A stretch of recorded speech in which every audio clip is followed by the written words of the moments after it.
हाय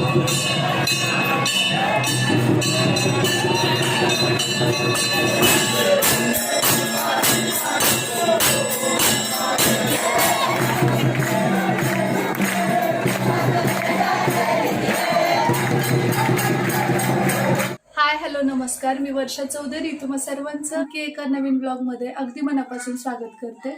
आता सुरू झाला शारदीय नवरात्र उत्सव आणि या अगोदर जसं मी तुम्हाला सांगितलं की आमच्या गावामध्ये देवीचं जागृत देवस्थान आहे, तुळजाभवानी देवीचं। तर त्यामुळे मग शारदीय नवरात्र उत्सव अतिशय जल्लोषात साजरा केला जातो आणि इथलं एक वैशिष्ट्य आहे की नवरात्रामध्ये खूप मोठी आरती असते। इथले लोक सांगतात की एवढी मोठी आरती कुठेच अख्ख्या महाराष्ट्रात तुम्हाला पाहायला मिळणार नाही, तर ते आमच्या गावचं वैशिष्ट्य आहे देवीचं। तर 2 तास साधारण आरती चालते, तर त्या आरतीची छोटीशी झलक मी आज तुमच्यासोबत शेअर करणार आहे, कारण तेवढी मोठी आरती म्हणजे 2 तासाचा तो व्लॉग होईल, म्हणून मग थोडक्यात तुम्हाला आयडिया येण्यासाठी किंवा कशा प्रकारे आमच्या इथं आरती चालते हे समजण्यासाठी आरतीचा छोटासा ब्लॉग तुमच्यासोबत शेअर करणार आहे। आणि आरती असते सायंकाळी, तर त्यावेळी लाईटचा थोडासा प्रॉब्लेम येऊ शकतो, म्हणून मी अगोदरच हे शूट घेतलेलं आहे। आणि तर आरतीचा ब्लॉग मी तुमच्यासोबत आज शेअर करणार आहे। तर विदाऊट वेस्टिंग टाइम चला तर मग सुरुवात करूया आजच्या ब्लॉगला।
आय होप तुम्हाला आजचा हा ब्लॉग नक्की आवडला असेल. जर आवडला असेल तर लाईक करा, शेअर करा आणि सबस्क्राईब करायला विसरू नका. सबस्क्राईब केल्यानंतर बेल आयकॉनवर पण हिट करा, म्हणजे माझ्या नवीन व्हिडिओचे नोटिफिकेशन सर्वात अगोदर तुम्हाला मिळतील. मी तुम्हाला लवकरच भेटते एका नवीन ब्लॉग सोबत. तोपर्यंत जय हिंद, जय महाराष्ट्र.